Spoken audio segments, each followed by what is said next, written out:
Right, let's get right into it. So today's video is from the channel Fighting Spirit. Go check them out, give them a little love. Let's get into it.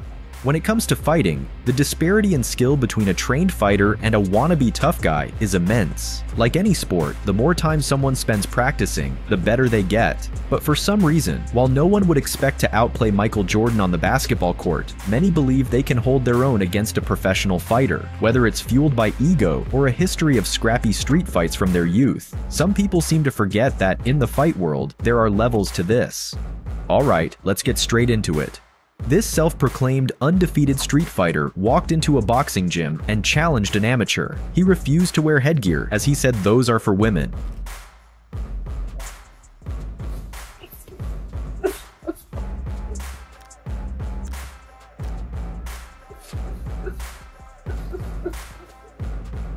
Yeah, you can really tell by watching this guy. He doesn't have a ton of experience, so really not much to be gained in watching this. He's getting pieced up, honestly, so give it a while. 왼손잡이군요. 머리를 굉장히 좀 움직여주고 있는데요. 그래요? 있는데요. People seriously underestimate how fast and hard kicks are. Especially if you've done any kind of combat training, you don't understand the spacing and the timing that comes with kicks, so you end up putting yourself right perfect kicking range, and you know, with your hands down, it's just a matter of time. 움직여주고 있는데요. Former UFC welterweight champion Carlos Condit visited U.S. troops stationed in Afghanistan to train with them. One of the soldiers wanted to spar with him, and Carlos told him. That statement was not advice. That was a warning. He was throwing haymakers from the get-go, and Carlos had the perfect response.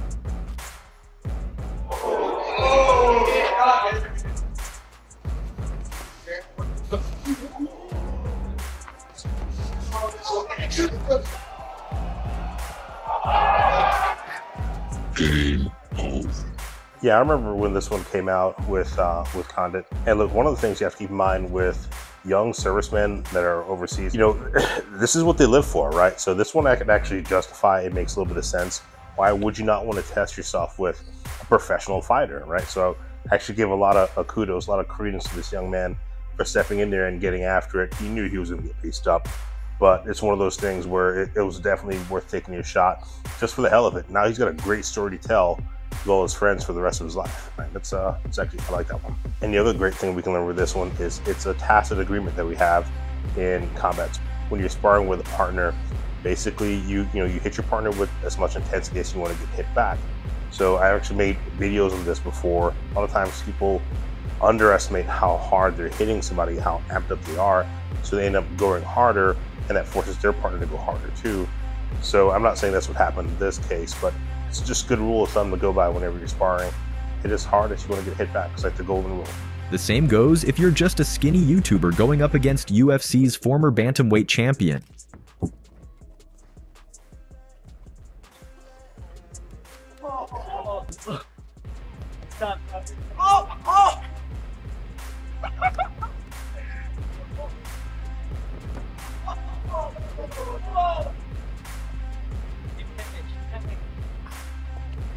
So I've had the fortune of training with some female professional fighters, some females in the UFC, and I gotta tell you, they're just as dedicated as the guys.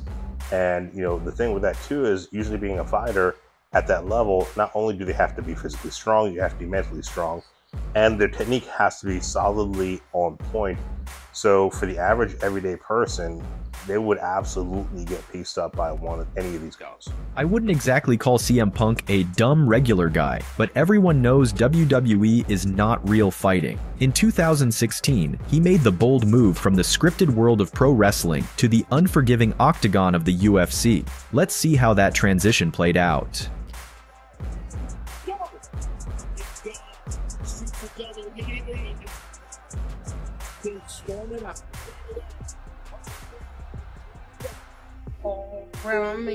Familiar faces. The only thing I say on this one is, honestly, I respect anybody that shoots their shot. Professional wrestlers put their bodies through hell. You know, they're jumping off of rings, jumping off of cages. Everybody's seen the videos before. So while it may not necessarily be real in terms of who wins or who loses, the impact and the the damage that's done to their body, that's real. So yeah, I'm definitely not mad at this guy for shooting his shot. Mad props. This guy may look harmless, but don't be fooled. He's a world champion jiu-jitsu grappler and is deadly in the octagon. During one of his streams, Sneako began mocking his appearance just for the sake of a laugh. A master of jiu-jitsu is somebody that inspires another generation. Jiu-jitsu, I swear, this is why I like striking. This is the competition where it's an art and it's an art form, but I learned from the master. He looks like Mark Zuckerberg. He shouldn't be winning. So that's like a master to student. He's an idol of mine for being 40. It's like a master to the student. This is a leg heel lock. Mike saw Sneako's video and was understandably angry. You won't believe what his response was. Talk about bullies. Bullies are weak people that make fun of others around them to give themselves relevance and to make themselves feel good. They pick on the differences of humans, which is the most beautiful part of humans, their uniqueness. He calls himself a boxer. I'm a jiu-jitsu guy. Let's have an MMA fight. I challenge Sneako to an MMA fight. I'm going to shut his mouth and I'm going to take the bully's lunch money. Obviously, like the scared kid he is, Sneako said that he was just joking and did not accept the fight. Honestly, couldn't have said it better myself. Look, so I don't personally know Mikey, but I've definitely, watched him train and watched him compete before. And I didn't even know who the Sneako guy was. I had to kind of research a lot of him. So I've seen some videos of him boxing. He calls himself a boxer. He uses that word very liberally, right? I love Mikey's response. Not only was he confident and he turned the tables on him, he spoke plainly. He didn't insult him. He said, hey, let's settle this like men. We can get in the ring. You're a boxer. I'm a grappler. We can fight this out. And, I think, everybody knew this was going to go. He was never going to step up to fight Mikey because this dude is an absolute shark.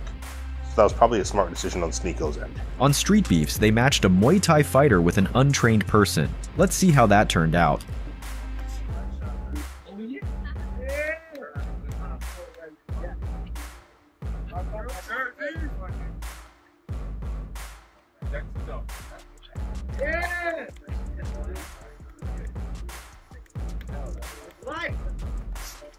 You got a jacket. I don't know who set this matchup, but he had no business being in there. All right, so looking at this matchup right here, we have what appears to be an untrained fighter versus a Muay Thai fighter. Of course, Muay Thai is the art of 8 limbs. But the problem with this matchup here is not necessarily the skill level. That's definitely an issue. But if they signed up for it, they knew where they were getting into. The problem is if you're fighting somebody that's really good at kicking, but you stay at kicking range, you will continue to get kicked. So in these circumstances, you have to be either all the way in or all the way out. And he stayed right in that sweet zone. And if you've never been kicked before by somebody that can kick well, feeling their shin smash into the meat of your leg, like, it is an absolutely devastating experience if you haven't experienced it, haven't got the conditioning for your leg yet. So yeah, props to the guy for getting in the ring and fighting. But if you're fighting somebody that can bang at kicking range, you really want to make sure that you're getting all the way inside, get in there, get in that boxing range, work the body, work the head a little bit, or if you're a grappler, work grappling, but don't stay in that kicking range where he can just set it up with a punch and then, bang down low. So that's going to wrap it up for the video today, guys. Let me know your thoughts. This is just a different format, trying something else. Let me know your feedback. And if you want to see more videos like this, let me know in the comments. Until next time, peace.